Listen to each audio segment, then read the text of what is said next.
Hello guys, എല്ലാവർക്കും പുതിയൊരു വീഡിയോയിലേക്ക് സ്വാഗതം. ഇന്നത്തെ വീഡിയോ ഭയങ്കര സ്പെഷ്യൽ വീഡിയോ ആണ്. കാരണം ഇനി ഞാൻ കുറേ നാളായിട്ട് ആഗ്രഹിച്ച് നിങ്ങളുടെ മുമ്പിൽ കൊണ്ടുവരണമെന്ന് കുറേ നാളായിട്ട് പ്ലാൻ ചെയ്തിരിക്കുന്ന ഒരു വണ്ടിയുടെ റിവ്യൂ ആയിട്ടാണ് ഞാൻ വന്നിരിക്കുന്നത്. യെസ്, നിങ്ങൾക്ക് വണ്ടി കാണുമ്പോൾ തന്നെ മനസ്സിലായി കാണും. ഇൻസ്റ്റാഗ്രാമിൽ റീലിലൂടെ ഒക്കെ നിങ്ങൾ എപ്പോഴും കണ്ട് പരിചയമുള്ള നമ്മുടെ യെല്ലോ ഗോസ്റ്റിന്റെ മഞ്ഞ കളറിലെ ക്യൂട്ട് B6ന്റെ ഒരു യൂസർ റിവ്യൂ ആയിട്ടാണ് ഞാൻ ഇന്ന് വന്നിട്ടുള്ളത്. അപ്പോൾ ഞാൻ നല്ല നട്ടുച്ച വെയിലത്ത് കൊട്ടാരക്കര ഒരു സ്ഥലത്തിട്ടാണ് ഷൂട്ട് ചെയ്യുന്നത്. അപ്പോൾ തന്നെ നിങ്ങൾക്ക് ഈ വെയിലത്ത് ഈ വണ്ടി കിടക്കുമ്പോൾ തന്നെ അതിൻ്റെ ഒരു ഭംഗി നിങ്ങൾക്ക് മനസ്സിലാവാൻ സാധിക്കുന്നുണ്ടെന്ന് ഞാൻ കരുതുന്നു. ഇത് ഇന്ത്യയിലെ ആദ്യത്തെ യെല്ലോ റാപ്ഡ് ആയിട്ടുള്ള B6 ആണ്. സോ ഇതിന്റെ ഓണർ ഇവിടെ തന്നെ ഉണ്ട്. ഫോൺ വിളിക്കാൻ പോയിട്ടുണ്ട്. ബാ മൈക്ക് കൊടുത്ത് വിടറേ. നമസ്കാരം. ഹലോ ബ്ലോഗിൽ ഹായ് പറഞ്ഞേക്കൂ. ഹായ്. അപ്പോൾ ഈ വണ്ടി നമ്മൾ എടുത്ത സമയത്ത് ബ്ലാക്ക് കളർ ആയിരുന്ന സമയത്ത് റിവ്യൂ ചെയ്തിട്ടുണ്ട് പ്രജിമോന്റെ ചാനലിൽ. ഓർമ്മയുണ്ടല്ലോ അല്ലേ? അപ്പോൾ അന്ന് ഞാൻ ചെയ്യണം എന്ന് പറഞ്ഞ് പ്ലാൻ ചെയ്തുകൊണ്ടിരിക്കുകയായിരുന്നു. പക്ഷേ അപ്പോഴത്തേക്ക് മോഡിഫിക്കേഷന് വേണ്ടി കയറ്റി പിറ്റേ ആഴ്ച ഞാൻ ഫോട്ടോ കാണുമ്പോഴത്തേക്ക് വണ്ടി മൊത്തത്തിൽ മാറി ഈ കാണുന്ന രീതിയിലോട്ട് ആവുകയാണ് ചെയ്തത്. യെസ്, പെട്ടെന്നൊരു മാറ്റം. അല്ലാതെ പണ്ടോട്ടെ എല്ലാ വണ്ടിയും മഞ്ഞയിലോട്ടൊരു ക്രൈസ് ഉണ്ട്, അതൊക്കെ ഞാൻ ചോദിക്കുന്നുണ്ട്. B6 എടുത്തപ്പോഴേ യെല്ലോയിലോട്ട് മാറ്റണമെന്ന് പ്ലാൻ ഉണ്ടായിരുന്നു. എടുത്തപ്പോ പ്ലാൻ ഇല്ലായിരുന്നു. എടുത്ത് കഴിഞ്ഞ് കുറച്ച് യൂസ് ചെയ്തപ്പോഴത്തേക്കും ഒരു യുണീക്ക് ആ യുണീക്നെസ് മൊത്തത്തിൽ കാണാൻ വണ്ടിയിലുണ്ട്. എന്തൊക്കെ മാറ്റങ്ങളാണ് ലുക്കിൽ ചെയ്തേക്കുന്നത് ജസ്റ്റ് ഒന്ന് ഓടിച്ച് പറഞ്ഞു. നമ്മൾ ബേസിക് ആയിട്ട് ഈ കളർ ചേഞ്ച് ആണ് മെയിൻ ആയിട്ട് ചെയ്തേക്കുന്നത്. പിന്നെ അതല്ലാതെ നമ്മുടെ ഷോറൂമിൽ നിന്ന് തന്നെ ഇത്ര ആക്സറീസ് ഫിറ്റ് ചെയ്ത് നമ്മൾ ഇറക്കിയ ഫസ്റ്റ് വണ്ടി ഇതാണ്. ആ മിററിന്റെ ആഡ് ഓൺസ് ആയിക്കോട്ടെ, അതേപോലെ സ്പോയിലറിന്റെ ആഡ് ഓൺസ് ആയിക്കോട്ടെ, അങ്ങനെ കുറെ സാധനങ്ങൾ നമ്മൾ ചെയ്തിട്ടുണ്ടായിരുന്നു. അത് കഴിഞ്ഞിട്ട് റാപ്പ് ചെയ്തു. പ്ലസ് ഇപ്പം ഈ ഒരു വീലും ചേഞ്ച് ചെയ്തു. ഈ റോഡിൽ ഈ വണ്ടി കാണുമ്പോൾ ആൾക്കാർക്ക് ഭയങ്കര ഒരിതാണല്ലോ. B6 നമുക്ക് പല കളറിലും ഉണ്ട്. രസമാണ് ഓൾറെഡി കാണാൻ, ഭയങ്കര മോൺസ്റ്റർ ഫീലാണ്. അതിന്റെ കൂട്ടത്തിൽ ഈ മഞ്ഞ കളർ കൂടെ വന്നപ്പോഴത്തേക്ക് ഭയങ്കര എടുപ്പാണല്ലോ. അപ്പൊ അതിന്റെ ആൾക്കാരുടെ റിയാക്ഷൻ എന്താണ് കേൾക്കട്ടെ? ഇല്ല, കുറെ പേര് ഈ മഞ്ഞ കാണുമ്പോൾ തന്നെ അറിയാലോ, കുറെ പേര് ഇങ്ങനെ അങ്ങനെ നോക്കും. ഈ കളറില് കുറെ നോട്ടം കിട്ടാറുണ്ട്. അതായത് വണ്ടിയെ പറ്റി അറിയുന്നത് ഇപ്പം 4 പയ്യന്മാരെ നോക്കി കഴിഞ്ഞാൽ അറിയാം, അല്ലെങ്കിൽ ഒന്ന് ഇൻസ്റ്റ കാണും, വീഡിയോ കാണും എന്ന് പറയും. പക്ഷെ നമുക്ക് ഈ ഏജ്ഡ് ആയിട്ടുള്ള അമ്മച്ചിമാരും അങ്ങനെയുള്ളവർ നോക്കും. അതായത് ഈ പ്രായഭേദമന്യേ അല്ലെങ്കിൽ ഈ പറയുന്ന ജെൻഡർ ഇത് വരാത്ത രീതിക്ക് തന്നെ ആൾക്കാർ നോക്കുന്നുണ്ട്. അതൊരു നല്ല കാര്യമാണ്. എനിക്ക് വണ്ടി ഭയങ്കര ഇഷ്ടപ്പെട്ടു. റൈഡ് പോവാം. അപ്പോൾ ഈ വണ്ടി ഇപ്പം 36,000 കിലോമീറ്റർ ഓടിയിട്ടുണ്ട് അല്ലേ? അതെ, ആണെന്ന് പറയാം. 4 ടയറും മാറ്റിയിട്ടുണ്ട്. ഓക്കെ, അപ്പോൾ B6 ഇനി ഫ്യൂച്ചറിലോട്ട് എടുക്കാൻ പോകുന്ന ആൾക്കാർ, ഇപ്പൊ പല എഡിഷൻ വന്നു, ബാറ്റ്മാൻ എഡിഷൻ വന്നു, റാലി എഡിഷൻ വന്നു, കുറെ എഡിഷൻ വന്നു, ഇനി അങ്ങോട്ട് എന്തെങ്കിലുമൊക്കെ വരുമായിരിക്കും. അപ്പോൾ B6 നിങ്ങളുടെ പ്രാക്ടിക്കൽ ലൈഫിൽ അടിപൊളി ആയിരിക്കുമോ ഇല്ല എന്നുള്ളത് ഈ റിവ്യൂലൂടെ നമുക്ക് മനസ്സിലാക്കി കൊടുക്കാം. ആൻഡ് കുറേ അധികം മോഡിഫിക്കേഷൻസ് ഈ വണ്ടിയിൽ വരുത്തിയിട്ടുണ്ട്. മെയിൻ ചേഞ്ചസ് ഈ വണ്ടി അലോയ് വീൽ മാറ്റിയിട്ടുണ്ട്, അതും കസ്റ്റം അലോയ് വീൽ ചെയ്തിട്ടുണ്ട്. അതിൻ്റെ വിശേഷങ്ങൾ ചോദിക്കണം. ഈ 36,000 കിലോമീറ്റർ വണ്ടി ഓടിയതിൻ്റെ വിശേഷങ്ങൾ ചോദിക്കണം. എന്തെങ്കിലും കുറവുകളുണ്ടെങ്കിൽ അത് പറഞ്ഞു തരണം. അങ്ങനെയുള്ളൊരു മൊത്തത്തിലുള്ളൊരു വ്ളോഗ് ആയിരിക്കും ഇത്. അപ്പോൾ ആദ്യം കുറച്ച് പരിപാടി ഉണ്ട്. ഇനി നമുക്ക് കുറച്ച് ഡേ ഇൻ മൈ ലൈഫ് കാണാം. അപ്പോൾ വണ്ടി കയറിക്കും. യെസ്, വണ്ടി ഇട്ടേക്കുന്നത് കാണുമ്പോൾ തന്നെ നല്ല രസമില്ല ഗൈസ്. കണ്ടോ, നമുക്ക് അലോയ് വീൽ ഞാൻ ജസ്റ്റ് ഇപ്പോൾ നിങ്ങളെ ഇങ്ങനെ ഒന്ന് കാണിച്ചു തരാം. ഞാൻ വിശദമായിട്ട് പിന്നെ കാണിച്ചു തരാം. സൈഡ് പ്രൊഫൈൽ ഇങ്ങനെയാണ് ഇരിക്കുന്നത്. അതിൻ്റെ ബാക്കിൽ നോക്കിക്കഴിഞ്ഞാലും ഈ യെല്ലോ പ്ലസ് ബ്ലാക്ക് ആയതുകൊണ്ട് ഭയങ്കര ഭംഗിയാണ്. ഞാനിത് ഇങ്ങനെ സകരം നല്ലൊരു ബിയോളൊക്കെ സെറ്റ് ചെയ്ത് കൊടുക്കണം കേട്ടോ, നല്ല പിള്ളേർക്ക് മനസ്സിലാകത്തുള്ളൂ. യെസ്,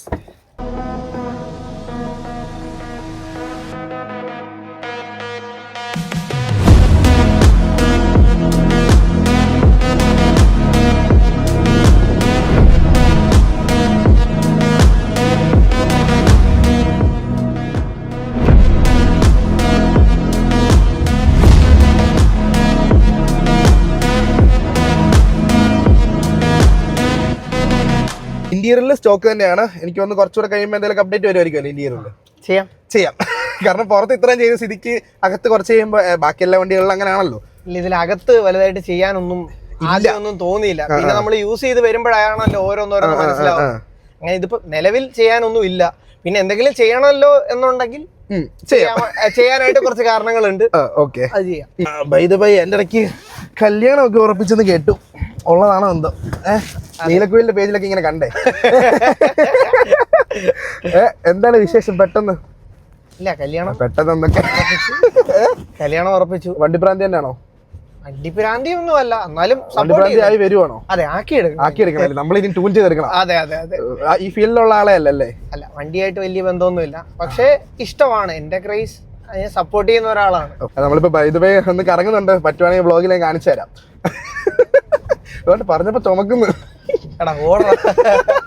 B6 എടുത്തിട്ട് ഇപ്പൊ എത്ര മാസമായി കാണും? 6 മാസത്തിൽ 36,000 കിലോമീറ്റർ ഓടി. യെസ്, അപ്പോൾ അതിന്റെ ഒരു ക്വിക്ക് റിവ്യൂ, യൂസർ റിവ്യൂ പറയാൻ പറഞ്ഞാൽ എന്ത് പറയും? നല്ലൊരു വണ്ടി.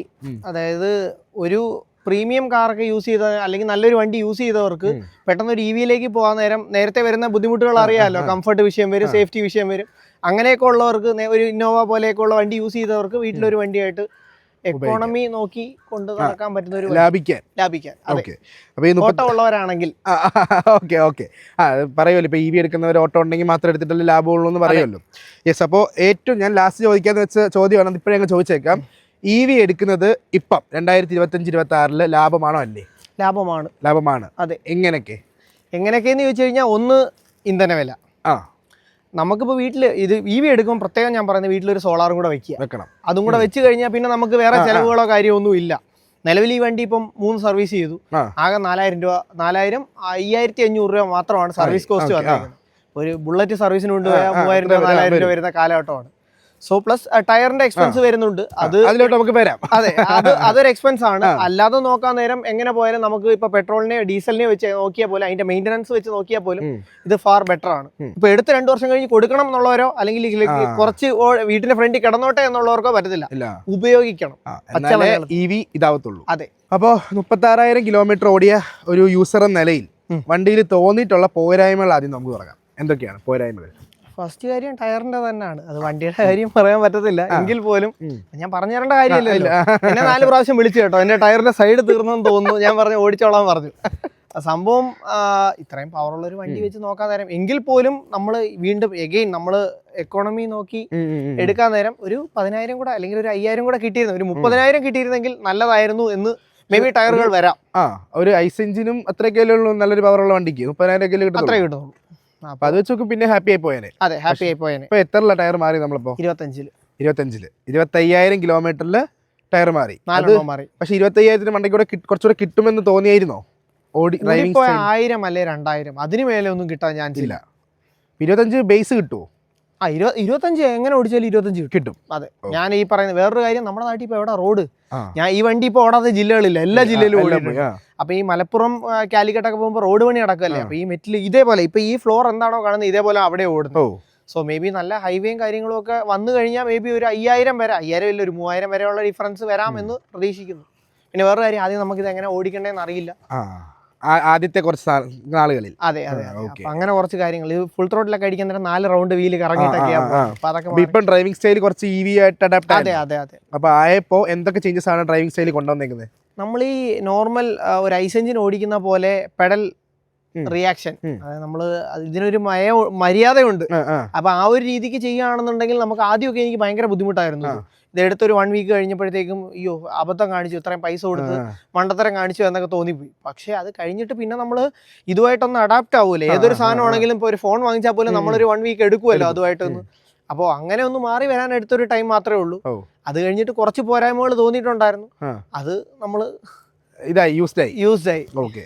അപ്പൊ ആക്സലറേഷന് കൊടുക്കുന്ന പരിപാടി എങ്ങനെ? ഇപ്പൊ നമ്മളൊരു ഓവർടേക്കിങ്ങിലോ അല്ലെങ്കിൽ നോർമലി മാക്സിമം ഞാനിപ്പോൾ ചെയ്യുന്നത് വെച്ചാൽ ബ്രേക്കിംഗ് ഒഴിവാക്കുക, മാക്സിമം ബ്രേക്കിംഗ്. ഇപ്പം വേറൊരു കാര്യം എന്ന് വെച്ചാൽ ഓവർ സ്പീഡിങ് പ്രശ്നമാവും, ഒരുപാട് പയ്യെ പോയാലും പ്രശ്നമാവും. നമ്മളൊരു ആവറേജ് സ്പീഡ് പിടിച്ച് ആ ഒരു സ്പീഡ് മെയിൻറ്റെയിൻ ചെയ്യാന്നൊരു കാര്യം ഉള്ള കാര്യമാണ്.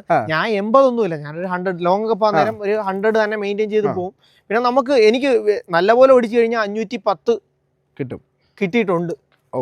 എനിക്ക് 290-ലും തീർത്തിട്ടുണ്ട്. 290-ലും അപ്പൊ നോർമൽ സിറ്റി റേസ് മോഡിൽ മൊത്തം റേസ് മോഡിൽ ഓടിച്ചിട്ട്. അതെ, അത് വേറൊന്നുമില്ല, റേസ് മോഡ് അതിന് മേലെ കിട്ടാൻ പാടാ. അതായത് ആക്സിലേറ്റർ കൊടുത്താൽ ഫുൾ ത്രോട്ടിൽ അങ്ങനെ ഓടിച്ചിട്ടുണ്ട്. അപ്പൊ റേഞ്ച് ഒരു 400 മുതൽ എത്ര റിയൽ 400-450 കിട്ടുന്നുണ്ട് അങ്ങനെ പറഞ്ഞാൽ അത്രേ ഉള്ളൂ. 450 അഗെയിൻ ഒരു 450 എന്ന് പറയാൻ നേരം നമ്മൾ 300 ചാർജ് ചെയ്യണം. അതായത് ആ 300 കിലോമീറ്റർ പോകുന്നത്. പിന്നെ ഇപ്പം നമുക്ക് ചാർജിങ് ഇൻഫ്രാ ഇത്രയും ഡെവലപ്ഡ് അല്ലേ, അപ്പം എവിടെയൊക്കെ ഫുഡ് കഴിക്കുന്നിടത്ത് ചാർജിങ് സ്റ്റേഷൻ ഉണ്ടെന്ന് നമുക്കറിയാം. ഇപ്പം ഫോർ എക്സാമ്പിൾ എന്റെ വീട്ടിൽ നിന്ന് ഇപ്പൊ തൃശ്ശൂർ പോവാണെങ്കിൽ ആകെ 2 ചെക്ക് പോയിന്റാണ് വരുന്നത് ഫുഡ് കഴിക്കാൻ വേണ്ടി നമ്മൾ നിർത്തുന്നത്. അവിടെ നമ്മൾ നിർത്തുന്നിടത്ത് ഈ പറയുന്ന ഹോട്ടൽസ് കൂടെ ഉണ്ടെന്നുണ്ടെങ്കിൽ ജസ്റ്റ് ടോപ്പ് അപ്പ് ചെയ്യാൻ പോവാ, അത്രേ ഉള്ളൂ. ഭയങ്കര സിമ്പിൾ ആയി പോകും. യൂസ്ഡ് ആയി വന്നു ഈ ഞാൻ ഇനി ജസ്റ്റ് ഇവർക്ക് വണ്ടി ഒന്ന് കാണിച്ചു കൊടുക്കാം. അപ്പൊ എന്തൊക്കെയാണ് വണ്ടിയുടെ സൈഡിൽ ചെയ്തേക്കുന്നത്, അല്ലെങ്കിൽ പെയിന്റ് വൈസ് ചെയ്തേക്കുന്നത്, അല്ലെങ്കിൽ റാപ്പ് ചെയ്തേക്കുന്നത് ജസ്റ്റ് ഒന്ന് കാണിച്ചു കൊടുക്കണം വണ്ടിയെ പറ്റി. ഫ്രണ്ടിൽ തുടങ്ങിക്കോളൂ. ഫുള്ള് റാപ്പ് ചെയ്തിട്ടുണ്ട്. നമ്മൾ എന്തെല്ലോ എന്ന് ചോദിച്ചു കഴിഞ്ഞാൽ ലെമൺ യെല്ലോ എന്ന് പറയുന്നവരുണ്ട്. അതിന്റെ കറക്റ്റ് ഇതൊരു കോഡാ. നമുക്ക് ഈ പെയിന്റ് നിന്റെ കളർ എന്ന് പറയത്തില്ല, കോഡാ വരുന്നത്. ആ കോഡ് നോക്കി നമ്മള് സാമ്പിൾ വെച്ച് അല്ല ഇത് ഈ വണ്ടിയിൽ ചേരും എന്നുള്ളൊരു തോട്ട് ഉണ്ടായി. ചെയ്ത് നോക്കിയാ 2 കൊല്ലം ചെയ്ത് നോക്കിയാ? ഇല്ലില്ല, ചെയ്താ സ്വന്തമായിട്ട് കടയുള്ളവർക്ക് പ്രശ്നമൊന്നുമില്ല. അപ്പൊ ഇത് ഗ്ലോസി അല്ലേ? അതെ, ഇത് ഗ്ലോസി റാപ്പ് വരുന്നുണ്ട്, ബാക്കി ബ്ലാക്ക് എല്ലാം നമ്മൾ PPF ചെയ്തിട്ടുണ്ട്. PPF ചെയ്തിട്ടുണ്ട്. ഓക്കെ, അതായത് എസെൻഷ്യൽ പാർട്ട് പോലെ അല്ലേ? എസെൻഷ്യൽ അല്ല, ബാക്കി എല്ലാം കംപ്ലീറ്റ് ഏരിയയും PPF ചെയ്തിട്ടുണ്ട്. അതെ. യെസ്. അപ്പോൾ ഇനി ഇതിനെ കുറിച്ച് നമുക്ക് സംസാരിക്കാം. യെല്ലോ ഗോസ്റ്റിന്റെ കസ്റ്റം അലോയ് വീൽ അല്ലേ? നിങ്ങൾ യെല്ലോ ഗോസ്റ്റിന്റെ എന്ന് പറയാൻ കാരണം നിങ്ങൾ നോക്കുമ്പോൾ കാണാം, ഇത് ഞാൻ നിങ്ങൾ തലതിരിച്ച് വെച്ച് വായിച്ചോ. യെല്ലോ ഗോസ്റ്റ് എന്ന് എഴുതിയിട്ടുണ്ട്. കസ്റ്റമായിട്ട് വാട്ടർമാർക്ക് ഒക്കെയുള്ള അലോയ് വീൽ. ഇതെന്ത് ലോഗോയാ ഇതിന്റെ? അത് MGR, അത് ഡെവലപ്പ് ചെയ്ത ടീം ഇന്ത്യ. MGR തമിഴ്നാട് വല്ലതാണോ? അല്ലല്ല, നാട്ടിലുള്ള MGR അല്ല, ഇത് MGR wheels. Okay okay. Alloy വീലിനെ പറ്റി പറയൂ, കേൾക്കട്ടെ. ഭയങ്കര ആഗ്രഹമായിരുന്നു. അലോയ് വീല് ഞാനൊരു പ്രസ്റ്റീജ് ഇഷ്യൂ ആയിട്ട് എടുത്തൊരു കാര്യമായിരുന്നു. കാര്യം EVക്ക് ആരും വീല് മാറ്റാൻ പാടില്ല. മാറിയാൽ 100 കിലോമീറ്റർ 200 കിലോമീറ്റർ റേഞ്ച് ഡ്രോപ്പ് വരുന്നുണ്ട്. സോ ഈ വണ്ടിയിൽ എനിക്ക് തോന്നിയപ്പം എടുത്തപ്പോൾ എനിക്ക് തോന്നിയൊരു കാര്യം വെച്ചാൽ ഈ വളവൊക്കെ നമ്മൾ അത്യാവശ്യം നല്ല രീതിക്ക് വീശാൻ നേരം ഈ വീലങ്ങ് അകത്താം. അപ്പൊ എനിക്കൊന്ന് അപ്ഗ്രേഡ്, നമ്മൾ നോർമലി കുറച്ച് ദിവസം ഓടിച്ചു കഴിയാൻ നേരം അടുത്ത അപ്ഗ്രേഡ് എന്താന്ന് തോന്നും. ഇപ്പൊ ഇന്നോവ ആയാലും ഫോർച്യൂണർ ആയാലും നമ്മളിപ്പോ താറായാലും ഏതായാലും നമ്മളൊന്ന് നോക്കും. അപ്പൊ ഇതിനകത്ത് ഈ ആഡ് ഓൺസ് ഒന്നും നമുക്ക് ചെയ്യാൻ പറ്റത്തില്ല എന്ന് പറഞ്ഞപ്പോഴത്തേക്കും അതിന്റെ കാരണം എന്താന്ന് നമ്മൾ ആദ്യം പഠിച്ചു.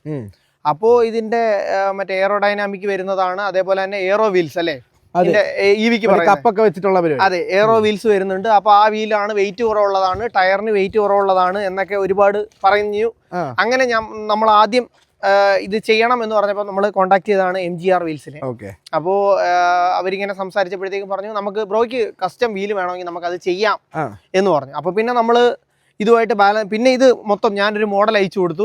മോഡൽ അയച്ചു കൊടുത്തിട്ട് ഞാൻ പറഞ്ഞു ഇന്ന പോലെ അതിന്റെ ഓഫ്സെറ്റ് ഇത്ര വേണം, അതുപോലെ തന്നെ സെന്റർ ബോർ ഇന്നതായിരിക്കണം, അതേപോലെ ഓരോ ടെക്നിക്കലെല്ലാം പഠിച്ചു അതിനെപ്പറ്റി. അല്ല, നമുക്ക് നേരത്തെ വീല് ഇടുന്നത് കൊണ്ട് തന്നെ പക്ഷേ ഇങ്ങനെ വേണം എന്നുള്ളത് അത് നമ്മൾ ഇരുന്നൊന്ന് കാൽക്കുലേറ്റ് ചെയ്ത് എത്ര ഓഫ്സെറ്റ് വരണം, സെന്റർ ബോർ എങ്ങനെയാണ്, അതേപോലെ തന്നെ PCD ബാക്കിയുള്ള കാര്യങ്ങളെല്ലാം. ഇതിന്റെ PCD ഒന്നും അറിയത്തു പോലും ഇല്ല, മറ്റേ കവറൊക്കെ വരുന്നത് കൊണ്ട് തന്നെ അറിയത്തു പോലും. ഷോറൂമിൽ ചോദിച്ചിട്ട് ആർക്കും അറിയില്ല. പിന്നെ നമ്മളിത് എടുത്തു. മെയിൻ ഫാക്ടർ എന്ന് പറയുന്നത് വെയിറ്റ് ആണ്. അപ്പൊ ഈ ടയറിന്റെതും വീലിന്റെതും വെയിറ്റ് നിയർലി എനിക്ക് തോന്നുന്നു 15 ആണെന്ന് തോന്നുന്നു, കറക്റ്റ് ഓർക്കുന്നില്ല, മേ ബി തെറ്റായിരിക്കും. അതിനെ കാട്ടി 5 കിലോ വീല് 15 കിലോ എന്തോ വെയിറ്റ് ഉണ്ട് ഒരു വീല് 19 ഇഞ്ച്. ഇത് നമ്മൾ 5 കിലോ പെർ വീല് കുറച്ച് മാനുഫാക്ചർ ചെയ്തെടുത്തതാണ്. സോ എനിക്കൊരു നിയർലി ഒരു 10 to 15 കിലോമീറ്റർ റേഞ്ച് കൂടുതലുണ്ട്. ഞാൻ ഒരു വീഡിയോ പോലും ഇതുവരെ ഈ വീലിനെ പറ്റി ഇട്ടിട്ടില്ല. ഈ വീല് ഞാൻ അറൗണ്ട് ഒരു 27,000 ഇട്ടതാ. ഇപ്പൊ ഞാൻ ഇത്രയും കിലോമീറ്റർ ഓടിക്കാനുള്ള കാര്യം ആരെയും നമ്മൾ മിസ്ലീഡ് ചെയ്യരുത്. അതുകൊണ്ട് തന്നെ അതുമല്ല, അതൊരു പുതിയ കമ്പനി നമുക്ക് ഡെവലപ്പ് ചെയ്ത് തന്നു. അപ്പം നേരത്തെ ഇവർ കൊടുത്തിട്ടുണ്ടെങ്കിൽ നമുക്ക് അറിയാമായിരുന്നു. അപ്പം ഞങ്ങളിത് കമ്പൈൻ ചെയ്ത് ഒരു കാര്യം ചെയ്തു. അപ്പം ഞാൻ അവരുടെ അടുത്ത് ആദ്യമേ പറഞ്ഞായിരുന്നു ഇത് വർക്കൗട്ട് ആവുമെങ്കിൽ മാത്രമേ ഞാൻ വീഡിയോ ചെയ്യുന്നുണ്ടെങ്കിൽ ഞാൻ ഈ വീൽ അങ്ങനെ മാറ്റി വെക്കും. പൈസ അല്ലല്ലോ കാര്യം, ഒരാളെ മിസ്ലീഡ് ചെയ്യരുത്. അങ്ങനെ നമ്മളിപ്പോ ഏകദേശം ഒരു 36,000 കിലോമീറ്റർ. ഞാൻ നാളെ വീഡിയോ എടുക്കണം എന്ന് വിചാരിച്ചു, അതിന് മുന്നേ ഈ വീഡിയോയിൽ ഞാൻ പറയുന്നു. അല്ല, അതൊന്നും കുഴപ്പമില്ല. അപ്പോൾ സംഭവം ഈ ഒരു വീല് EVക്കാർക്ക് നല്ലൊരു, അതായത് എന്ന് വെച്ചാൽ കസ്റ്റം നമ്മുടെ ഡിസൈനിൽ നമ്മുടെ ഇഷ്ടത്തിന് നമ്മൾ പറയുന്ന വെയിറ്റിൽ നമ്മുടെ പെർഫോമൻസിനനുസരിച്ച് നമുക്ക് വീല് ഡെവലപ്പ് ചെയ്ത് കിട്ടുക എന്ന് വെച്ച് കഴിഞ്ഞാൽ അത് സ്വർഗം. അതെ, സ്വർഗം. അല്ല, നമ്മളിപ്പം EV വണ്ടി എടുക്കുന്നവർ കൂടുതലും ഈ പറയുന്ന ടെൻഷൻ അടിക്കുന്നത് അവർക്ക് മോഡിഫിക്കേഷൻസ് ഒന്നും ചെയ്യാൻ പറ്റത്തില്ല. ഇലക്ട്രിക്കൽ സൈഡ് ആണെങ്കിലോ അല്ലെങ്കിൽ ബാക്കി ഒരു സൈഡിൽ നമുക്ക് വണ്ടി തൊടാൻ പറ്റത്തില്ല. തൊട്ടാൽ എന്ത് പറ്റും? അവർ കട്ട് ചെയ്ത് കളയും, ഭീഷണിപ്പെടുത്താറ്. അപ്പൊ അതിലുള്ള ഒരു സംഭവമാണ് അലോയ് വീല്. അപ്പൊ അലോയ് വീല് ഇട്ടാലും വാറണ്ടി കട്ട് ചെയ്യും അങ്ങനെയൊക്കെയാണ് പറയുന്നത്. അപ്പൊ അതിനെപ്പറ്റി എന്തെങ്കിലും നോക്കിയായിരുന്നോ? അല്ല, വാറണ്ടി കട്ട് ചെയ്യാൻ ഇപ്പൊ വീല് നിലവിൽ ഇനിയിപ്പോ ഇതിന് കംപ്ലൈന്റ് വരാനൊന്നുമില്ല. കാര്യം ഈ നമ്മളിപ്പോ ഫോർ എക്സാമ്പിൾ ഫോർച്യൂണറിന് 265 സൈസ് ടയർ വരുന്നത് നമ്മൾ 285 ഇടുന്നു. ഈ 20 കിലോ വെയിറ്റ് ഉള്ളത് നമ്മൾ 30 kilo off road heavy duty പൊട്ടിപ്പോയിരിക്കാൻ വീലിടുന്നു. അപ്പൊ നമ്മൾ ഇതിന്റെ പർപ്പസ് എന്ന് വെച്ചാൽ ഫുള്ളി ഫോർജ്ഡ് വീലാണ് നമ്മൾ ഇട്ടേക്കുന്നത്. സോ നേരത്തെ കിടന്നതിനേക്കാൾ സ്ട്രോങ്ങർ ആണ്, ലൈറ്റർ ആണ്, പെർഫോമൻസ് ഓറിയന്റഡ് ആണ്. ആകെ ഇതിനകത്ത് വരാനുള്ളതെന്ന് വെച്ചാൽ ഡ്രാഗ് ആണ്. ആ ഡ്രാഗ്, അതായത് എയറിന്റെ ഡ്രാഗ്, അവര് പറയുന്ന ഈ എയറോ ഡൈനാമികത എന്ന് വേണമെങ്കിൽ മലയാളത്തിൽ പറയാം. ആ സംഭവം ഇല്ല എന്നാണ് പറയുന്നത്. അപ്പൊ നിലവിൽ ഞാനിപ്പം ഒരു 4-5 പ്രാവശ്യം ഇത് 202 ആണ് ടോപ്പ് സ്പീഡ്, അത് ഒരു 4-5 പ്രാവശ്യം ഓടിച്ചു നോക്കി. അതേപോലെ തന്നെ ലോങ് കണ്ടിന്യൂസ് ഓടുന്ന വണ്ടിയാണ്, റേഞ്ച് ഡ്രോപ്പ് ഇല്ല, പെർഫോമൻസ് ഡ്രോപ്പ് ഇല്ല, കിട്ടിയെന്നാണ് പറയുന്നത്. അത് നിയർലി എങ്ങനെ പോലും ഒരു 5 to 10 കിലോമീറ്റർ കൂടുതൽ കിട്ടും. നേരത്തെ എന്ന് വെച്ച് കഴിഞ്ഞാൽ നമുക്ക് ഈ 5 കിലോമീറ്റർ പെർ കിലോവാട്ട് എന്ന് കാണിക്കും, 4 എന്ന് കാണിക്കും. ഇപ്പൊ ലോങ് പോകാൻ നേരം ആവറേജ് എനിക്കൊരു 6 to 7 കാണിക്കുന്നുണ്ട്. അപ്പൊ നിങ്ങൾ കാൽക്കുലേറ്റ് ചെയ്യാം, അതായത് 79 into 6 അല്ലെ 7, അതായിരിക്കും. അതൊന്ന് എഴുതി ഇട്ടേക്കണം കേട്ടോ. അതായിരിക്കും ഇതിന്റെ നോർമൽ റേഞ്ച് വരുന്നത്. അപ്പൊ അത് പലർക്കും അത് അറിയാത്ത കാര്യം, ഈ MID കാണിക്കാൻ നേരം അത് എന്താണെന്ന്. സോ അപ്പൊ അങ്ങനെയാണ് വരുന്നത്. അപ്പൊ എനിക്കിത് ഭയങ്കര ഈ വീലിന്റെ കാര്യത്തിൽ പ്രത്യേകം ഈ EV വണ്ടികൾക്ക് ആർക്കെങ്കിലും എടുക്കാൻ താല്പര്യം ഉണ്ടെന്നുണ്ടെങ്കിൽ ഈ പറയുന്ന MGR ഇൻസ്റ്റാഗ്രാമിലൊക്കെ കാണും, ഒന്ന് കോൺടാക്ട് ചെയ്ത് കഴിഞ്ഞാൽ അവര് നിങ്ങളുടെ വണ്ടിക്ക് നിങ്ങളുടെ സ്പെക്കിനനുസരിച്ച് ഉള്ള സംഭവം വീല് നിങ്ങൾക്ക് ചെയ്തു തരാം. അതേപോലെ ഇതിന്റെ ഓഫ്സെറ്റ് കാര്യങ്ങളെല്ലാം നേരത്തെ എന്ന് വെച്ചാൽ അകത്തായിരുന്നു വീല്. ഇതിപ്പോ നമ്മൾ ഇവിടുന്ന് ഒരു കല്ലെടുത്ത് താഴേക്ക് ഇട്ടാൽ കറക്റ്റ് ടയറിന്റെ താഴത്തെ ടയറിന്റെ അതായത് അവിടെ കൊള്ളും. അപ്പൊ എനിക്ക് കറക്റ്റ് ബോഡി ലൈനിൽ വേണം. ഈ പ്രശ്നം MVD പ്രശ്നം ഡെയിലി യൂസ് ചെയ്യുന്ന വണ്ടിയാണ്. ഒരു വണ്ടി എന്തായാലും നമ്മൾ MVDക്ക് വിട്ട് കൊടുത്തേക്കും. അപ്പോ അതിനു വേണ്ടിയിട്ട് ഞാനിത് നോക്കി ചെയ്തതാണ്. ഭയങ്കര സാറ്റിസ്ഫൈഡ് ആണ്. ഇതിൽ കിടക്കുന്നത് സോഫ്റ്റ് കോമ്പൗണ്ട് ടയർ. ഇപ്പൊ നമ്മള് EV എടുത്തതിന് ശേഷമാണ് അതിനെ കുറിച്ചൊക്കെ പഠിച്ചു തുടങ്ങിയത്. പണ്ട് തൊട്ടാ പൊട്ടാത്ത അല്ലെങ്കിൽ ഈ പറഞ്ഞ ഗ്രിപ്പുള്ള ടയറായിരുന്നു. കിട്ടുമ്പോ ഇതിപ്പം ഷോറൂമിൽ ഇറക്കുമ്പോഴേ മൊട്ട ടയറാണെന്ന് ആൾക്കാർ കളിയാക്കുന്ന രീതിയിലുള്ള ടയറാണ് നമുക്ക് 19 ഇഞ്ച് ടയറിൽ നമുക്ക് കിട്ടിയേക്കുന്നത്. അതിനെപ്പറ്റി എന്താണ് അതിന്റെ എക്സ്പീരിയൻസ്, റൈഡിങ് കംഫോർട്ട് എല്ലാം?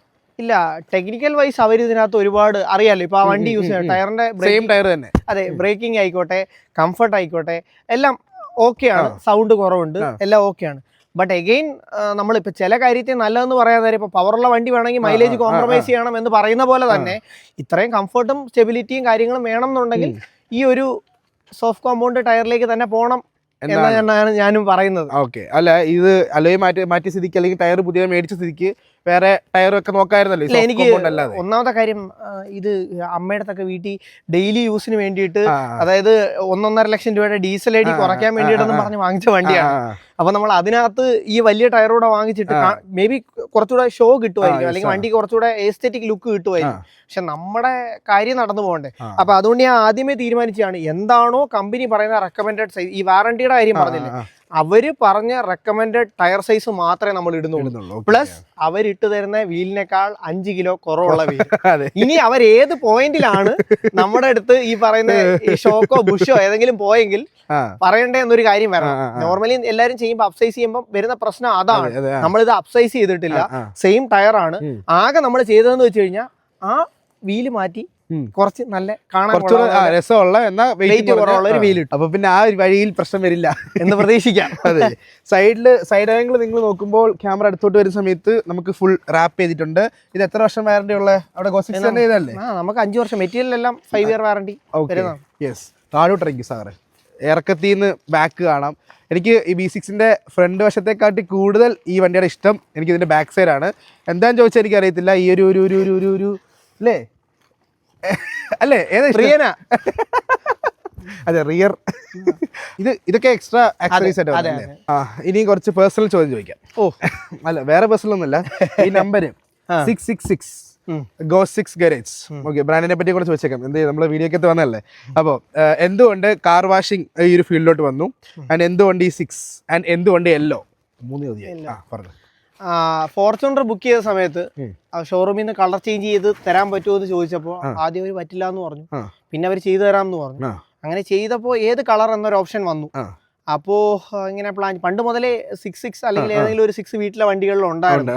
അപ്പോൾ അങ്ങനെ എടുക്കണം എന്നിങ്ങനെ പ്ലാൻ ചെയ്തിട്ട് കളർ സെലക്ട് ചെയ്തപ്പോഴാണ് സിക്കിലിയൻ യെല്ലോ ഫോർച്യൂണറിന്റെ കളർ കിട്ടുന്നത്.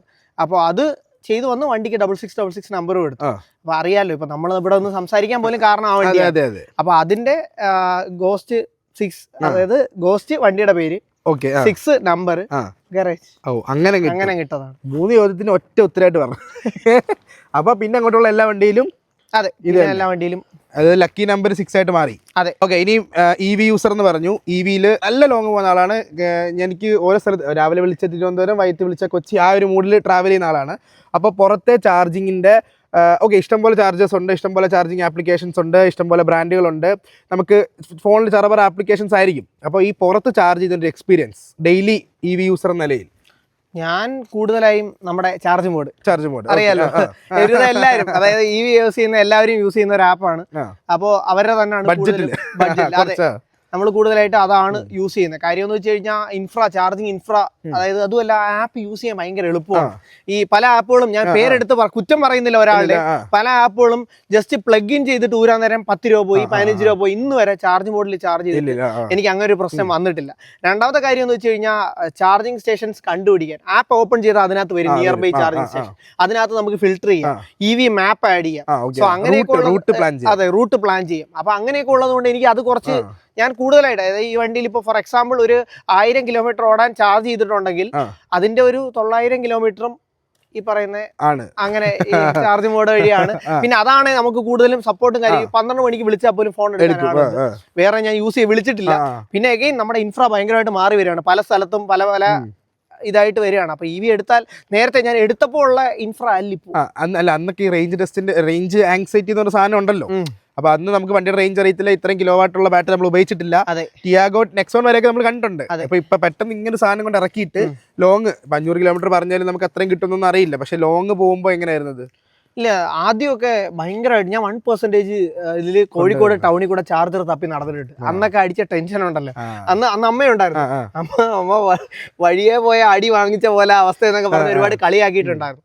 അതിനുശേഷം നമുക്ക് മനസ്സിലായി എങ്ങനെ ചെയ്ത. അപ്പോൾ നമ്മൾ നോർമലി ഒരു 50% ആകുമ്പോൾ എവിടെയെങ്കിലുമൊക്കെ ഒരു ചാർജിങ് സ്റ്റേഷൻ ഫുഡ് കഴിക്കാൻ നിർത്തി അല്ലെങ്കിൽ ഒരു ചായ കുടിക്കാൻ നിർത്തി. ഇപ്പൊ അമ്മയ്ക്ക് ഭയങ്കര സമാധാനമാണ്, കാര്യം ഞാൻ എന്തായാലും റെസ്റ്റ് എടുക്കുന്നുണ്ട്. അപ്പൊ അങ്ങനെ ഒരു ഇത് വരുന്നത് കൊണ്ട് നമുക്ക് റെസ്റ്റിംഗ് നടക്കുന്നുണ്ട്. പിന്നെ എല്ലാം കുറച്ചുകൂടെ അച്ചടക്കമായിട്ടുണ്ട്. ചാർജ് ചെയ്യുന്ന പോലെ കുറച്ച് പ്ലാനിങ് ആയിട്ടുണ്ട്. പിന്നെ എഗെയിൻ എല്ലാപ്പോഴും പ്രൈമറി ചാർജ് എന്ന് പറയുന്നത് വീട്ടിൽ നിന്ന് ഫുൾ ചാർജ് ആയിരിക്കണം.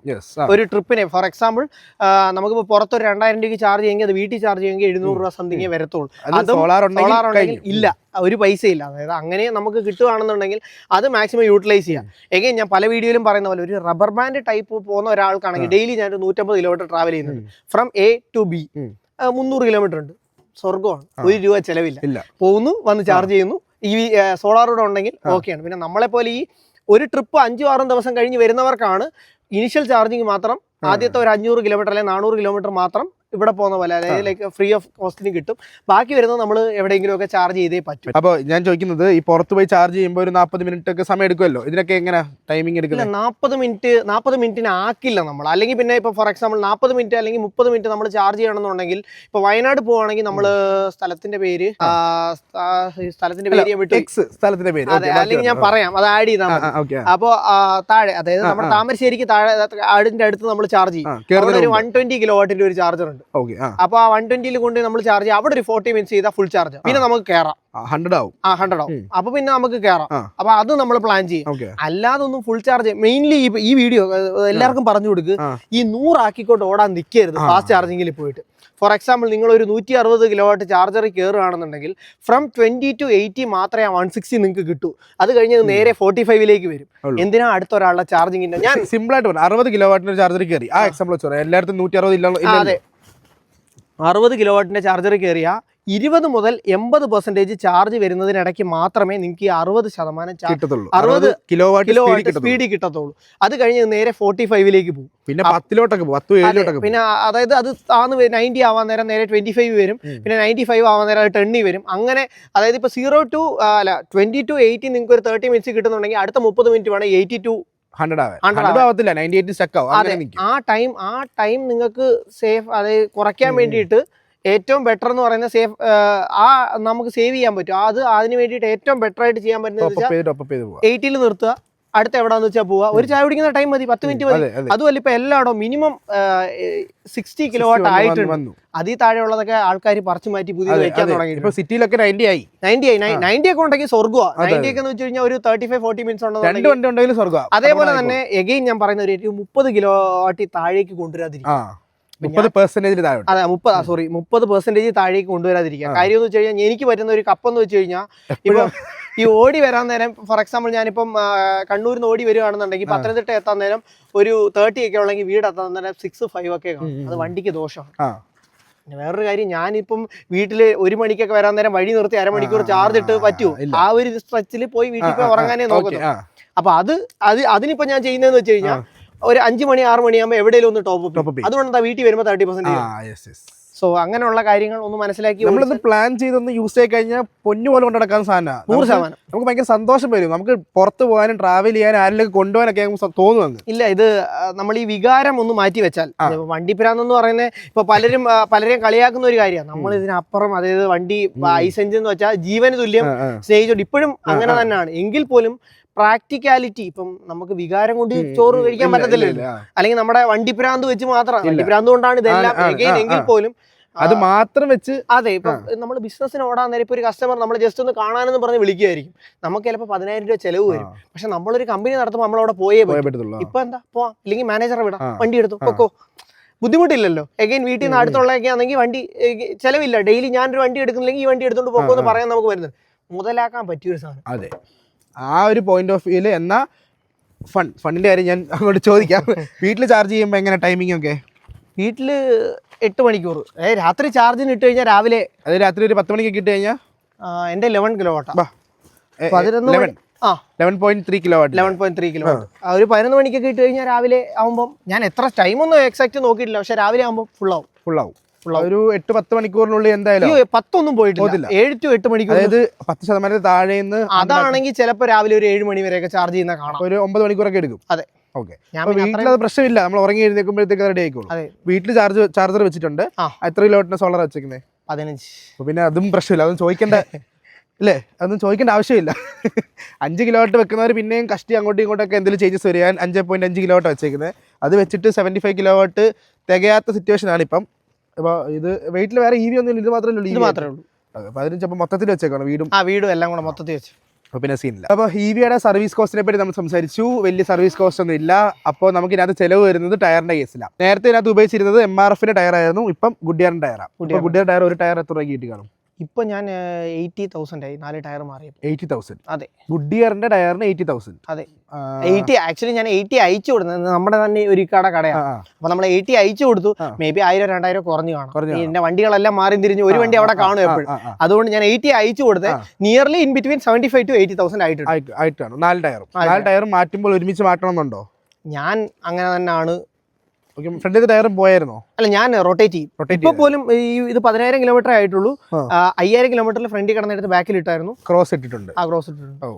നമുക്ക് ഞാനിങ്ങനെ വണ്ടി കഴുകാൻ നേരം, ഇതിപ്പം വാഷ് ഉണ്ടെങ്കിലും നമ്മൾ കഴുകും, സ്വന്തമായിട്ട് കഴുകാൻ നേരം നോക്കും. അപ്പൊ നമുക്ക് തന്നെ അറിയാൻ പറ്റും. അപ്പം പയ്യന്മാരത്ത് പറയാം, എടാ ഈ ടയർ വിടട്ടേക്കണം എന്ന് പറയും. അല്ലെങ്കിൽ നമ്മൾ വിളിച്ച് കൊണ്ടുവന്ന ഷോപ്പിൽ പറയും, അവരത് കറക്റ്റായിട്ട് മാറ്റിയിട്ട് തരും.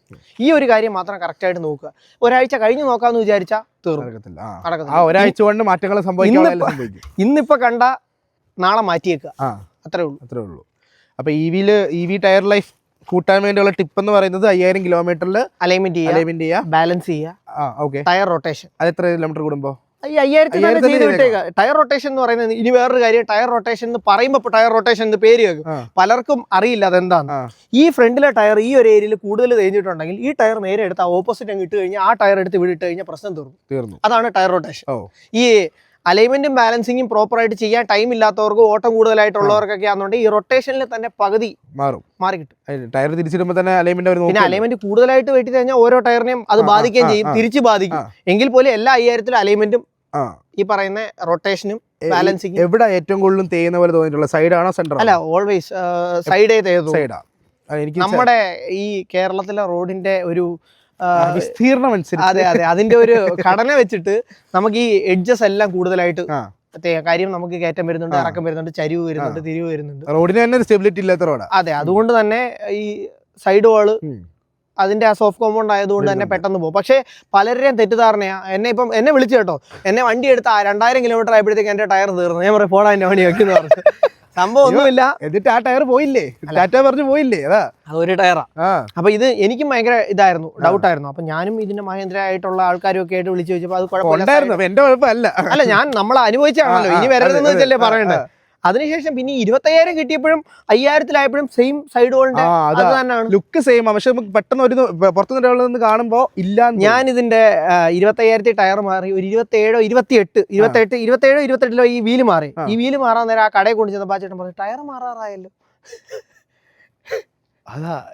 അത് കഴിഞ്ഞിട്ടാണ് എഗെയിൻ 8000 കിലോമീറ്റർ ഓടിയിട്ട് ഇപ്പൊ ഈ ടയർ ഇങ്ങനെ നിൽക്കുന്നത്. അതേപോലെ തന്നെ നിൽക്കുന്നത്. അതാ ലുക്കിലല്ല ഈ സാധനത്തിനൊക്കെ ഇത് ഓടി കിട്ടും. അതെ. പിന്നെ ഇപ്പോൾ റീസെന്റ് ആയിട്ട് എൻ്റെ ഒരു ഫ്രണ്ട് ചുമ്മാ കൊണ്ടുപോയി മാറി. 20,000 കിലോമീറ്ററിൽ 4 ടയറും തീർന്നു. സൈഡ് വാള് പറഞ്ഞേ തീർന്നു എന്ന് പറഞ്ഞ് മാറി കഴിഞ്ഞിട്ടാണ് എന്നോട് പറഞ്ഞ് ഞാൻ മാറി. അപ്പൊ അറിയാൻ വയ്യാതെ ഒരുപാട്. ഈ ടയർ ജസ്റ്റ് നിങ്ങൾക്ക് ക്യാമറ എടുത്തിട്ടോ, ഇതിനകത്ത് നമുക്ക് ടയർ തീർന്നു എന്ന് കാണണമെങ്കിൽ ഇതിനകത്ത് നോക്കി അറിയാൻ പറ്റില്ല. അതായത് ഈ ടയർ ഇൻഡിക്കേഷൻ കാണും. ഈ ടയർ ഇൻഡിക്കേഷൻ വെച്ചിട്ട് നമുക്ക് അറിയാൻ പറ്റും ഇത് ലെവലാവണം. ഞാൻ പിന്നെ വേറൊരു കാര്യം, ഞാൻ അത് തീർന്നാലും കുറച്ചും കൂടെ യൂസ് ചെയ്യാം, എന്നാലേ നമുക്ക് മുതലാവും. എഗെയിൻ ഈ ഓട്ടം കുറവുള്ളവരും ഭയങ്കരമായിട്ട് സേഫ്റ്റി ഒക്കെ നോക്കുന്നവരുണ്ടെന്നുണ്ടെങ്കിൽ ആ ഒരു ലൈൻ വെച്ചിട്ട് ചെക്ക് ചെയ്യാൻ പറ്റും.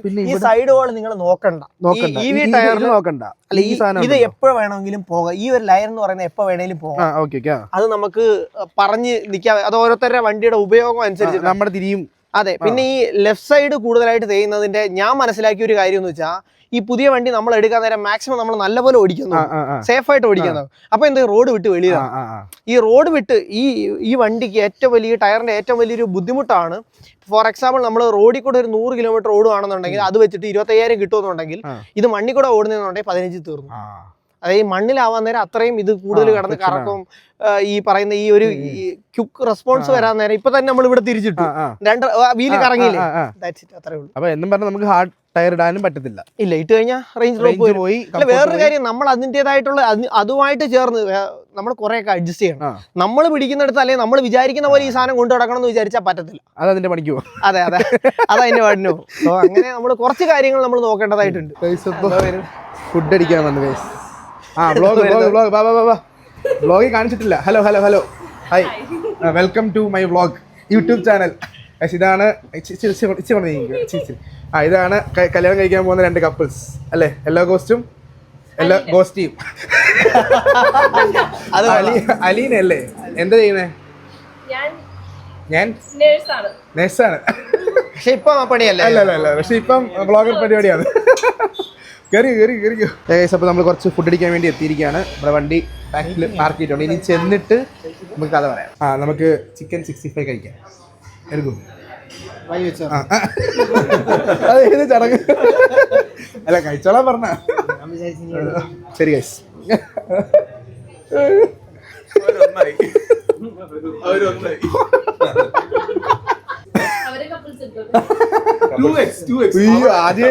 ആദ്യം അവിടെ കൊടുക്കാത്തോണ്ട് അടിയായി കേട്ടോ. ഈ വേളയിൽ എന്താ പറയാനുള്ളത്?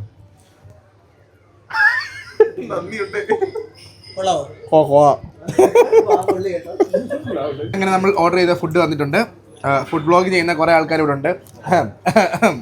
നമ്മൾ ഓർഡർ ചെയ്തിരിക്കുന്നത് peri peri beef ribs. Yes, നമ്മൾ അഭ്യർത്ഥന മാനിച്ച് ടേസ്റ്റ് ചെയ്ത് നോക്കുന്നതായിരിക്കും. അല്ല, ഓക്കെ. B6-ന് കിട്ടിയ മെമ്മറബിൾ എന്തെങ്കിലും ഒരു പണി ഉണ്ടെങ്കിൽ ആ പണിയെ പറ്റി പറയൂ, കേൾക്കട്ടെ. അതൊരു പ്രാവശ്യമേ ഉള്ളൂ, അത് എല്ലാവർക്കും അറിയാവുന്ന. ആ വീൽ സ്പീഡ് സെൻസറിന്റെ ഇഷ്യൂ ഇല്ലായിരുന്നു. അപ്പൊ അത് ഇഷ്യൂ ആണ്.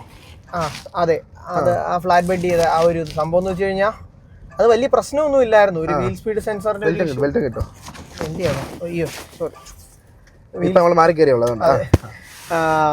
വീൽ സ്പീഡ് സെൻസറിന്റെ ഇഷ്യൂ വന്നത് എന്താന്ന് വെച്ച് കഴിഞ്ഞാൽ ഇടയ്ക്കൊരു വാർണിംഗ് വന്നായിരുന്നു. ഞാൻ നേരെ ഷോറൂമിൽ കൊണ്ടുപോയി കാണിച്ചായിരുന്നു. അപ്പൊ അവരത് ഇളക്കി ക്ലീൻ ചെയ്തായിരുന്നു വിട്ടത്. അതങ്ങ് റീപ്ലേസ് ചെയ്താൽ മതിയായിരുന്നു. അത് ക്ലീൻ ചെയ്തിട്ടു, അത് പ്രശ്നമായി. അത് വീണ്ടും ഒരു പ്രാവശ്യം കൂടെ ക്ലീൻ ചെയ്തിട്ടു, അത് റീപ്ലേസ് ചെയ്തു, പ്രശ്നം മാറി. സോ പ്രശ്നമില്ലാത്ത വണ്ടികളില്ല. അപ്പൊ അതങ്ങ് റീപ്ലേസ് ചെയ്തിരുന്നെങ്കിൽ തീരാവുന്ന പ്രശ്നമേ ഉള്ളായിരുന്നു. അതുകൊണ്ടാണ് ഫ്ലാറ്റ് ബെഡ് ചെയ്യേണ്ടതെന്ന്. ആ വൺസ് ആ ഒരു സംഭവം വന്നു, അത് ജസ്റ്റ് റീപ്ലേസ് ചെയ്ത് തന്നായിരുന്നെങ്കിൽ ആ പ്രശ്നം വരത്തില്ലായിരുന്നു. അതെ, അത് പിന്നെ അവർ റീപ്ലേസ് ചെയ്ത് തന്നു, ഒരു പ്രശ്നമില്ല, പിന്നെ ഒരു ബുദ്ധിമുട്ടും ഇല്ല. സർവീസ് ഒക്കെ അവരുടെ ഭാഗത്തുനിന്ന് ഇല്ല. ഞാൻ രണ്ടാമത്തെ ട്രിപ്പ് ആയപ്പോൾ ഞാൻ പറഞ്ഞു എനിക്ക് റീപ്ലേസ് ചെയ്യണം, അവരപ്പം തന്നെ അത് റീപ്ലേസ് ചെയ്തു. ഈ വണ്ടി വഴിയിലായെന്ന് കേട്ടപ്പോൾ അവർക്കും വേറൊരു കാര്യം, സർവീസിന്റെ കാര്യം പറഞ്ഞു, തൊട്ടടുത്ത ദിവസം ചെയ്തു. അതൊക്കെ മഹീന്ദ്ര സർവീസ് വലിയ കുഴപ്പങ്ങളില്ല. വലിയ കുഴപ്പമൊന്നല്ല. എനിക്ക് നേരത്തെ ഒരു താറുണ്ടായിരുന്നു. അതിന്റെയൊക്കെ സർവീസ് എന്ന് വെച്ചാൽ മഹേന്ദ്ര എന്ന് കേട്ടാലേ, അതായത് ഈ പിക്കപ്പും ലോറിയും ഇടുന്നിടത്ത് നമ്മുടെ വണ്ടി കൊണ്ടുപോയി ഇടുന്നു. പക്ഷെ ഇപ്പം ഒരുപാട് മാറിയിട്ടുണ്ട്. അതെ, നല്ല, അതായത് ഒരു നോർമൽ ഒരു ടൊയോട്ടയുടെ ഒക്കെ ഷോറൂമുകളിൽ നമുക്ക് ആദ്യം പോകുമ്പോൾ, നോർമലി നമ്മളൊക്കെ ആദ്യം പറയുമ്പോൾ എല്ലാം ഓപ്പൺ ആയിട്ട് പറയണമല്ലോ. നമ്മൾ ഈ ടൊയോട്ട വണ്ടി എടുക്കുന്നതിന്റെ ആ ഒരു സർവീസിന് ആ ഒരു നമുക്ക് കിട്ടുന്ന ഒരു കിട്ടേണ്ട ഒരു സംഭവം ഉണ്ട്. അപ്പൊ അതിപ്പം എന്താ പറയുക, മഹേന്ദ്രയുടെ ഷോറൂമുകളിൽ നിന്ന് ഭയങ്കരമായിട്ട് കിട്ടുന്നുണ്ട്. ഈ ഒരു ഗ്രൂപ്പ് ഒക്കെ വണ്ടി എടുത്തപ്പോ തൊട്ട് ഉണ്ടാക്കിയിട്ടുണ്ട്. അതെ, ഇപ്പം സത്യം പറഞ്ഞ പഴയ മഹേന്ദ്ര അല്ല, ഇപ്പൊ ഒരുപാട് മാറ്റം സംഭവിച്ചിട്ടുണ്ട്.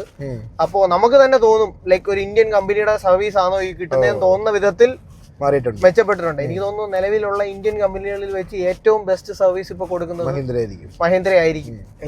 ഞാൻ നോക്കിയിട്ടുണ്ട്, പല അടുത്ത് പോയിട്ടുണ്ട്. പിന്നെ നിങ്ങളൊക്കെ ആലോചിച്ചിട്ട് കമ്പയർ നിങ്ങളൊക്കെ പറയണേ. ഓക്കെ, അപ്പൊ അതാണ് കാര്യം. അപ്പൊ അങ്ങനെയൊക്കെയാണ് B6-ന്റെ വിശേഷങ്ങൾ. ആൻഡ് മൊത്തത്തിൽ വണ്ടി ഹാപ്പിയാണ്. അപ്പൊ ഇനി ഒരു EV എടുക്കുവാണെങ്കിൽ ഏത് വണ്ടി എടുക്കുമായിരിക്കും? ഏത് സെഗ്മെന്റ് എടുക്കുമായിരിക്കും? ഇനി EV ഇല്ല, ഈ ഒരു സെഗ്മെന്റ് തന്നെ മെയിൻറ്റെയിൻ ചെയ്യാനാണ് താല്പര്യം. ആണ്. അല്ല, ഇനിയും ഒരു ഫ്യൂച്ചറിൽ ഒരു EV കൂടെ വേണ്ട ഒരു സിറ്റുവേഷൻ വരുവാന്ന് വെച്ചോ. അങ്ങനെയാണെങ്കിൽ ഏത് ബ്രാൻഡ് അല്ലെങ്കിൽ ഏത് മോഡൽ, എങ്ങനത്തെ ടൈപ്പ്? അല്ല, ഇപ്പൊ നിലവില് അങ്ങനൊരു പ്ലാൻ ഇല്ല, ചിന്തിച്ചിട്ടില്ല. ഇല്ല. അല്ലെ ഈ ഒരു പ്രൈസ് റേഞ്ചിൽ വേറൊരു വണ്ടി വന്നാൽ അതിലേക്ക് നോക്കാൻ അങ്ങനെ ഈ ഒരു പ്രൈസ് റേഞ്ചിൽ വന്നാ ഓടിച്ചു നോക്കുമ്പോ അറിയാലോ, നമുക്കിപ്പോ ഇന്ന ബ്രാൻഡ് ഒന്നുമില്ല. ഇനിയിപ്പോ എന്തായാലും ഇതിന്റെ മുകളിലോട്ടുള്ള പവറുള്ള ഇപ്പൊ 256 BHP വണ്ടിനകത്ത് മുകളിലോട്ടുള്ള സെഗ്മെന്റ് അല്ലേ നോക്കത്തുള്ളൂ. ഇനിയിപ്പോ ബാറ്ററി പാക്ക് ഒരു 100 കിലോട്ടൊക്കെ വന്നു കഴിഞ്ഞാൽ നമ്മൾ ഉറപ്പായിട്ടും ഏതെങ്കിലും ഒരെണ്ണം നോക്കാൻ ഞാൻ. ഓക്കെ, അപ്പോൾ V6 100% അല്ലേ സാറ്റിസ്ഫൈഡ് ആയിട്ടുള്ള ഒരു കസ്റ്റമർ അല്ലേ? അപ്പോൾ ഡെയിലി യൂസ് ചെയ്യുന്ന ഈ ഒരു 36,000 കിലോമീറ്റർ ഓടിച്ചിട്ട് വലിയ കംപ്ലൈന്റ് ഒന്നും ഇല്ലാത്ത ഒരു കംപ്ലൈന്റ് ആകെ അന്നത്തെ ആ ഒരു പ്രശ്നം വീൽ സ്പീഡ് സെൻസറിന്റെ പ്രശ്നം മാത്രമേ ഉള്ളൂ.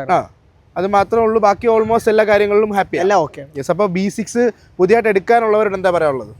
നിങ്ങൾ ആദ്യം നിങ്ങളുടെ പർപ്പസ് മനസ്സിലാക്കി. B6 എന്നല്ല, ഏത് EV എടുത്താലും അവരുടെ പർപ്പസ് എന്താണെന്ന് മനസ്സിലാക്കുക, നോക്കിയിട്ട് മാത്രം എടുക്കുക. കാര്യം എന്ന് വെച്ച് കഴിഞ്ഞാൽ ഇപ്പോൾ പലരും പറയും ആ വണ്ടി എടുക്കുക ഈ വണ്ടി എടുക്കുമെന്ന് പറയും. നിങ്ങൾക്ക് എന്താണ് വേണ്ടതെന്ന് നിങ്ങൾക്കേ അറിയോ. ഇപ്പൊ തന്നെ ലൈക്ക് ഗോപിയെടുത്ത് ഞാൻ പറഞ്ഞു ഇത് എടുക്കാൻ, അപ്പൊ ലൈക്ക് ഈ ഒരു സൈസ് വെച്ച് ഇതിന്റെ ബാക്കി ഇരിക്കാൻ പറ്റത്തില്ലെന്ന് എനിക്കറിയത്തില്ല, ഞാനത് ഓർക്കാതാണ് പറഞ്ഞത്. അപ്പൊ അതേപോലെ തന്നെ വീട്ടിലെ ആൾക്കാരുടെ കംഫർട്ട് കാര്യങ്ങൾ, നമ്മുടെ പർപ്പസ് എന്താണെന്ന് നോക്കി, നമ്മുടെ ആവശ്യം എന്താണെന്ന് നോക്കി. പിന്നെ വേറൊരു കാര്യം, ഏത് കമ്പനി പറഞ്ഞാലും അതിനെക്കാട്ടി ഒരു 150 കിലോമീറ്റർ കുറച്ച് പ്രതീക്ഷിച്ചാൽ മതി ഉള്ളതല്ലേ ആണ്. അപ്പോൾ ആ ഒരു കണക്കാക്കി നോക്കി എന്താ പറയാ എടുക്കുക, നമ്മുടെ പർപ്പസ് മീറ്റ് ചെയ്ത് എടുക്കുക. അതെ, നമ്മുടെ ആവശ്യങ്ങൾ കറക്റ്റ് ആയിട്ട് നോക്കി ഓട്ടോ ഉള്ളവർ എടുത്താൽ മതി. അല്ല ഇപ്പം റീസെന്റ് ആയിട്ട് എൻ്റെ നമ്മുടെ കാർ വാഷ് ബിസിനസ്സിന്റെ ഒരു കസ്റ്റമർ ഉണ്ട്, ഞാൻ ഇതെടുത്താണ്ട് പോയി എടുത്തതാണ്. 90 ആയി എടുത്തത്, 5 മാസമായി എടുത്തിട്ട്.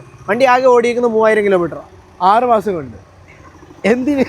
അതാ അപ്പോഴും എൻ്റെ ക്വസ്റ്റ്യൻ എന്തിന്? അപ്പോൾ ഇങ്ങനെയുള്ള പ്രശ്നങ്ങൾ വരാൻ ചാൻസ് ഉണ്ട്. അതുകൊണ്ട് ഇത് ഓരോ ദിവസം വണ്ടിയാണ്, ഓരോ ദിവസം കിടക്കും തോറും അതിന്റെ റേറ്റ് കുറഞ്ഞുകൊണ്ടിരിക്കുന്നതാണ്, വില ഇടിഞ്ഞുകൊണ്ടിരിക്കുന്ന ഒരു സാധനമാണ്.